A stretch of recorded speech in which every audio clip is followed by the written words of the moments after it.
Les entretiens secrets vous présentent Le pêcheur et sa femme de Jacob et Wilhelm Grimm. Une série de contes audio réalisés, présentés, illustrés musicalement et lus par Mojoun.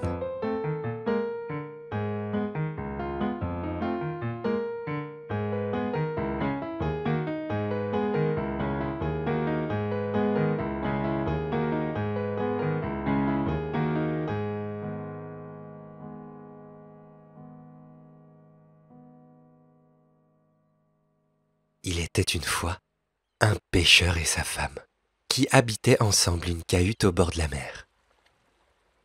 Le pêcheur allait tous les jours jeter son hameçon, et il le jetait encore. Un jour, il était assis près de sa ligne, sur le rivage, le regard tourné du côté de l'eau limpide, et il restait assis, toujours assis.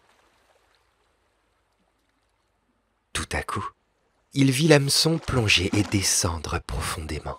Et quand il le retira, il tenait au bout une grosse barbue. La barbue lui dit « Je te prie de me laisser vivre. Je ne suis pas une vraie barbue. Je suis un prince enchanté. À quoi te servirait de me faire mourir? Je ne serai pas pour toi un grand régal. Rejette-moi dans l'eau et laisse-moi nager. » « Vraiment, dit l'homme. tu n'as pas besoin d'en dire si long. Je ne demande pas mieux que de laisser nager à son aise une barbue qui sait parler. » Il la rejeta dans l'eau. Et la barbue s'y replongea jusqu'au fond, en laissant après elle une longue traînée de sang. L'homme alla retrouver sa femme dans la cahute. « Mon âme, lui dit-elle. N'as-tu rien pris aujourd'hui? »« Non, dit l'homme. J'ai pris une barbue qui m'a dit qu'elle était un prince enchanté, et je l'ai laissé nager comme auparavant. »« N'as-tu rien demandé pour toi? » dit la femme. « Non, dit l'homme. Et qu'aurais-je demandé? »« Ah, dit la femme. C'est pourtant triste d'habiter toujours une cahute sale et infecte comme celle-ci. Tu aurais pu demander pour nous une petite chaumière. Retourne et appelle la barbue. Dis-lui que nous voudrions avoir une petite chaumière. Elle ferait cela, certainement. »« Ah, dit l'homme. Pourquoi y retournerais-je? »« Vraiment, dit la femme. Tu l'as prise et tu l'as laissée nager comme auparavant. Elle le fera. Vas-y sur le champ. » L'homme ne s'en souciait point. Pourtant, il se rendit au bord de la mer, et quand il y fut, il la vit toute jaune et toute verte. Il s'approcha de l'eau et dit « Tararondin, tararondin, petit poisson gentil fretin, mon Isabeau crie et tempête, il en faut bien faire à sa tête. » La barbue s'avança vers lui et lui dit « Que veut-elle donc ?» ?»« Ah, dit l'homme. Je t'ai prise tout à l'heure. Ma femme prétend que j'aurais dû te demander quelque chose. Elle s'ennuie de demeurer dans une cahute. Elle voudrait bien avoir une chaumière. »« Retourne sur tes pas, dit la barbue. Elle l'a déjà. » L'homme s'en retourna, et sa femme n'était plus dans sa cahute, mais à sa place était une petite chaumière, et sa femme était assise à la porte sur un banc.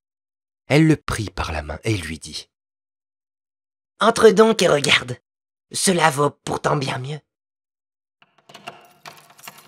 Ils entrèrent, et dans la chaumière était une jolie petite salle, une chambre où étaient placés leurs lits, une cuisine et une salle à manger avec une batterie de cuivre et d'étain très brillants, et tout l'attirail d'un service complet. Derrière était une petite cour avec des poules et des canards, et un petit jardin avec des légumes et des fruits.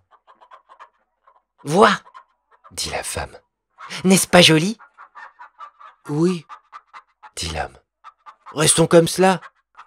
Nous allons vivre vraiment heureux. »« Nous y réfléchirons, » dit la femme. Là-dessus, ils mangèrent et se mirent au lit. Cela alla bien ainsi pendant 8 ou 15 jours. Puis la femme dit « Écoute, mon homme, Cette chaumière est aussi trop étroite, et la cour et le jardin sont si petits. La Barbue aurait bien pu en vérité nous donner une maison plus grande. J'aimerais à habiter un grand château en pierre. Va trouver la Barbue, il faut qu'elle nous donne un château. Oh, femme, dit l'homme. cette chaumière est vraiment fort bien. À quoi bon servirait d'habiter un château? Eh, dit la femme. Va, la Barbue peut très bien le faire. Non, femme, dit l'homme. La Barbue vient tout juste de nous donner cette chaumière. Je ne vais pas retourner vers elle. Je craindrais de l'importuner. Vas-y, dit la femme. Elle peut le faire, elle le fera volontiers. Va, te dis-je. L'homme sentait cette démarche lui peser sur le cœur et ne se souciait point de la faire. Il se disait à lui-même. Cela n'est pas bien. Pourtant, il obéit.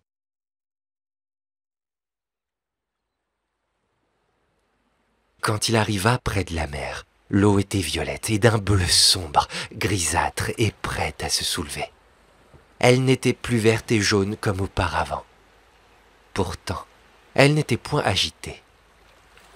Le pêcheur s'approcha et dit « Tararondin, petit poisson gentil fretin, mon Isabeau crie et tempête, il en faut bien faire à sa tête. » « Et que veut-elle donc ?» dit la Barbue. « Ah !» dit l'homme à demi troublé. « Elle veut habiter un grand château de pierre. »« Va, dit la Barbue, tu la trouveras sur la porte. » L'homme s'en alla et croyait retrouver son logis. Mais comme il approchait, il vit un grand château de pierre et sa femme se tenait au haut du perron. Elle allait entrer dans l'intérieur. Elle le prit par la main et lui dit « Entre avec moi !» Il la suivit. Et dans le château était un vestibule immense dont les murs étaient plaqués de marbre. Il y avait une foule de domestiques qui ouvraient avec fracas les portes devant eux. Les murs étaient brillants et couverts de belles tentures. Dans les appartements, les sièges et les tables étaient en or. Des lustres en cristal étaient suspendus au plafond. Et partout aussi des tapis de pied dans les chambres et les salles. Des mets et des vins recherchés chargeaient les tables à croire qu'elles allaient rompre. Derrière le château était une grande cour renfermant des étables pour les vaches et des écuries pour les chevaux, des carrosses magnifiques. De plus, un grand et superbe jardin rempli des plus belles fleurs, d'arbres à fruits, et enfin un parc d'eau d'au moins une lieue de long, où l'on voyait des cerfs, des daims, des lièvres, tout ce que l'on peut désirer. « Eh bien, dit la femme, cela n'est-il pas beau ?»« Ah oui, dit l'homme, tenons-nous-en là. Nous habiterons ce beau château et nous vivrons contents. » Nous y réfléchirons, dit la femme. Dormons là-dessus d'abord. Et nos gens se couchèrent. Le lendemain, la femme s'éveilla comme il faisait grand jour, et de son lit, elle vit la belle campagne qui s'offrait devant elle. L'homme étendait les bras en s'éveillant. Elle le poussa du coude et dit « Mon homme, lève-toi et regarde par la fenêtre. Vois, ne pourrions-nous pas devenir rois de tout ce pays? Va trouver la Barbue, nous serons rois. »« Oh, femme, dit l'homme, pourquoi serions-nous rois? Je ne m'en sens nulle envie. »« Bon, dit la femme, si tu ne veux pas être roi, moi, je veux être reine. Va trouver ta Barbue. Je veux être reine. »« Oh, femme, dit l'homme, pourquoi veux-tu être reine? Je ne me soucie point de lui dire cela. »« Et pourquoi pas? Vas-y à l'instant. Il faut que je sois reine. » L'homme y alla, mais il était tout consterné de ce que sa femme voulait être reine. « Cela n'est pas bien. Cela n'est vraiment pas bien, pensait-il. Je ne veux pas y aller. » Il y allait pourtant. Quand il approcha de la mer, elle était d'un gris sombre. L'eau bouillonnait du fond à la surface, et répandait une odeur fétide. Il s'avança et dit: Tararondin, Tararondin, petit poisson gentil fretin, mon Isabeau crie et tempête, il en faut bien faire à sa tête. Et que veut-elle donc? Dit la Barbue. Ah, Dit l'homme. elle veut devenir reine. Retourne, elle l'est déjà, dit la Barbue. L'homme partit, et quand il approcha du palais, il vit que le château s'était de beaucoup agrandi, et portait une haute tour décorée de magnifiques ornements. Des gardes étaient en sentinelle à la porte, et il y avait là des soldats en foule avec des trompettes et des timbales. Comme il entrait dans l'édifice, il vit de tous côtés le marbre le plus pur enrichi d'or, des tapis de velours et de grands coffres d'or massif. Les portes de la salle s'ouvrirent. Toute la cour y était réunie, et sa femme était assise sur un trône élevé, tout d'or et de diamants. Elle portait sur la tête une grande couronne d'or. Elle tenait dans sa main un sceptre d'or pur, garni de pierres précieuses. Et à ses côtés étaient placées sur un double rang 6 jeunes filles, plus petites de la tête l'une que l'autre. Il s'avança et dit: Ah, femme, te voilà donc reine. Oui, dit-elle. Je suis reine. Il se plaça devant elle et la regarda. Et quand il l'eut contemplée un instant, il dit: Ah, femme, quelle belle chose que tu sois reine. Maintenant, nous n'avons plus rien à désirer. Point du tout, mon âme, dit-elle tout agitée. Le temps me dure fort de tout ceci. Je n'y puis plus tenir. Va trouver la Barbue, je suis reine. Il faut maintenant que je devienne impératrice. Femme, Dit l'homme. pourquoi veux-tu devenir impératrice? Mon homme, dit-elle, va trouver la Barbue. Je veux être impératrice. Femme, Dit l'homme. elle ne peut pas te faire impératrice. Je n'oserais pas dire cela à la Barbue. Il n'y a qu'un empereur dans l'Empire. La Barbue ne peut pas faire un empereur.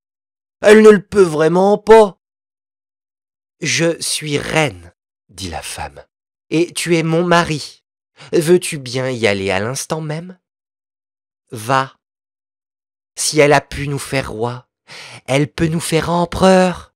Va, te dis-je. Il fallut qu'il marchât, mais tout en s'éloignant, il était troublé et se disait en lui-même: Cela n'ira pas bien. Empereur, c'est trop demandé. La Barbue se lassera.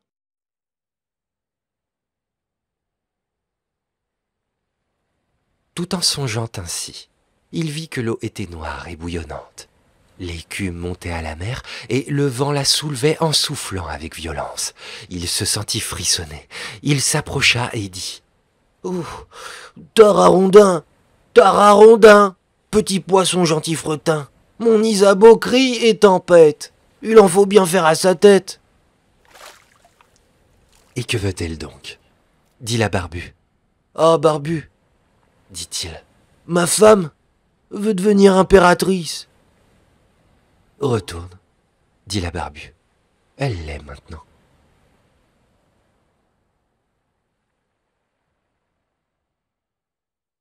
L'homme revint sur ses pas, et quand il fut de retour, tout le château était d'un marbre poli, enrichi de figures d'albâtre et décoré d'or. Des soldats étaient en nombre devant la porte. Ils sonnaient de la trompette, frappaient les timbales et battaient le tambour. Dans l'intérieur du palais, les barons, les comtes et les ducs allaient et venaient en qualité de simples serviteurs. Ils lui ouvrirent les portes qui étaient d'or massif. Et quand il fut rentré, il vit sa femme assise sur un trône qui était d'or d'une seule pièce et haut de 1000 pieds. Elle portait une énorme couronne d'or de 3 coudées, garnie de brillants et d'escarboucles. D'une main, elle tenait le sceptre et de l'autre le globe impérial. À ses côtés étaient placés sur 2 rangs ses gardes, tous plus petits l'un que l'autre, depuis les plus énormes géants, hauts de 1000 pieds, jusqu'au plus petit nain qui n'était pas plus grand que mon petit doigt. Devant elle se tenait debout une foule de princes et de ducs. L'homme s'avança au milieu d'eux et dit « Femme, femme, te voilà donc impératrice ?»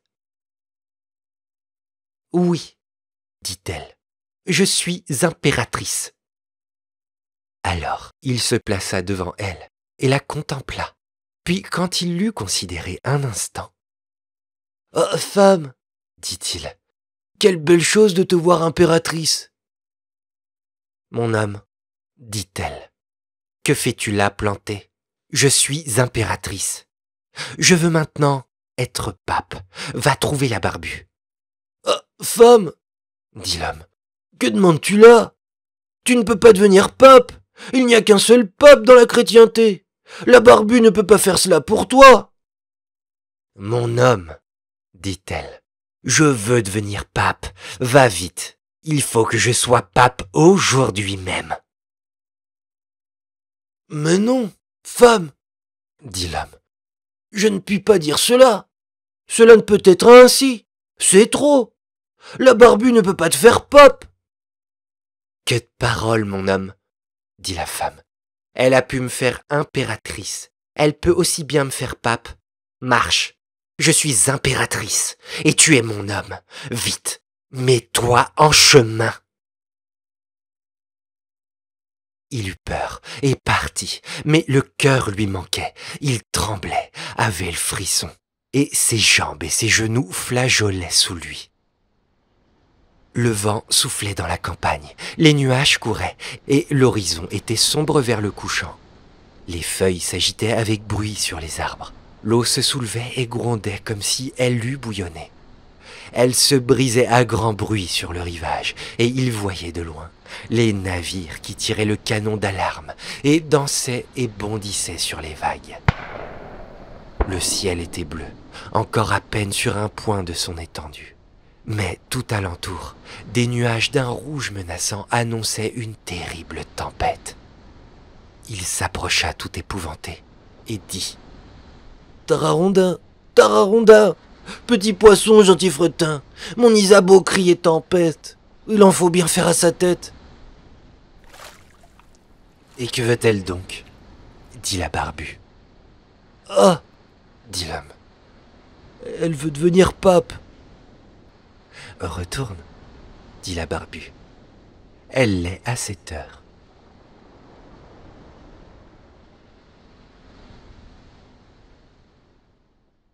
Il revint, et quand il arriva, il vit une immense église, tout entourée de palais. Il perça la foule du peuple pour y pénétrer. Au-dedans, elle était éclairée de 1000 et 1000 lumières.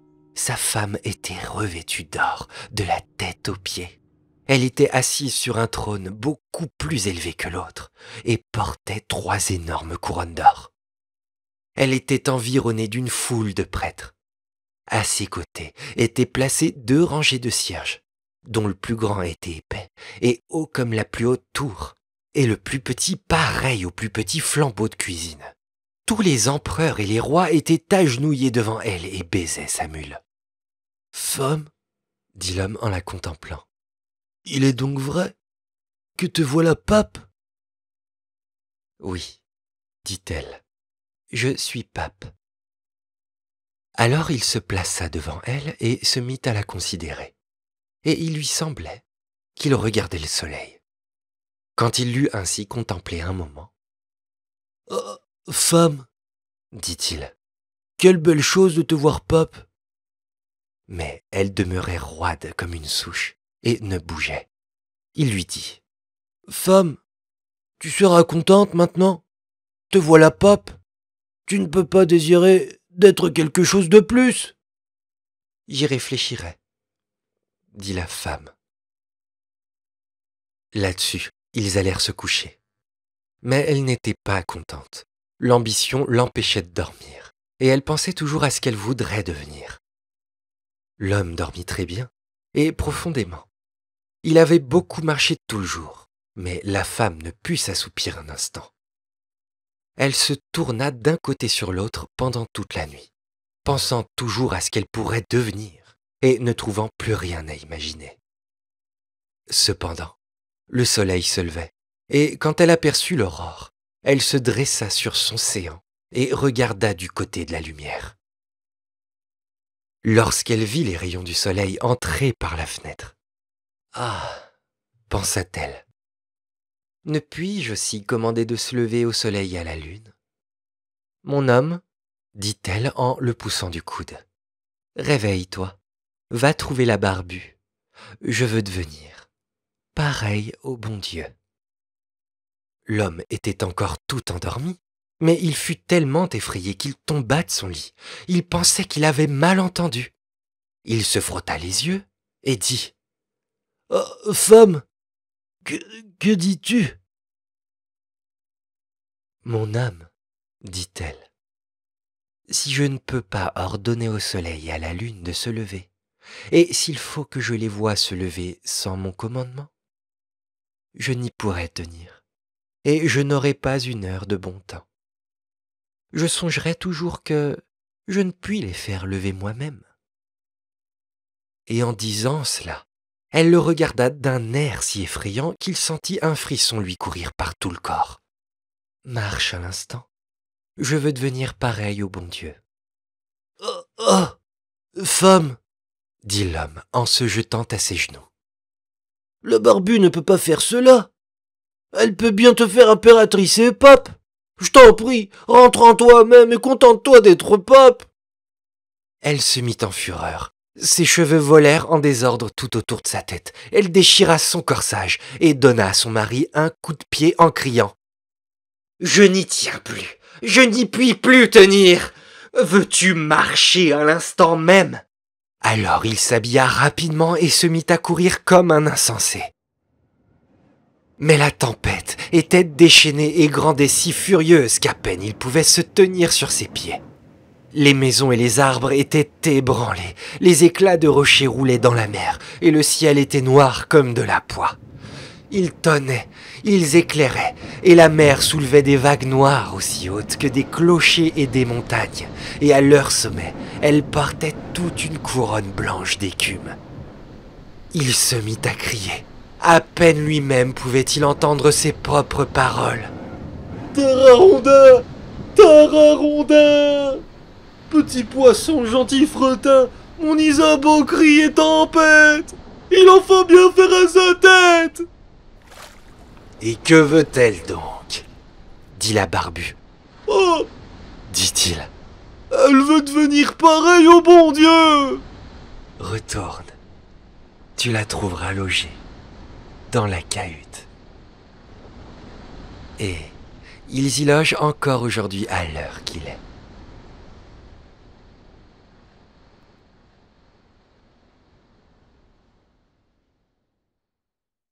C'était Le pêcheur et sa femme de Jacob et Wilhelm Grimm. En espérant vous avoir diverti le temps d'un conte, je vous dis à très bientôt pour le temps d'un autre.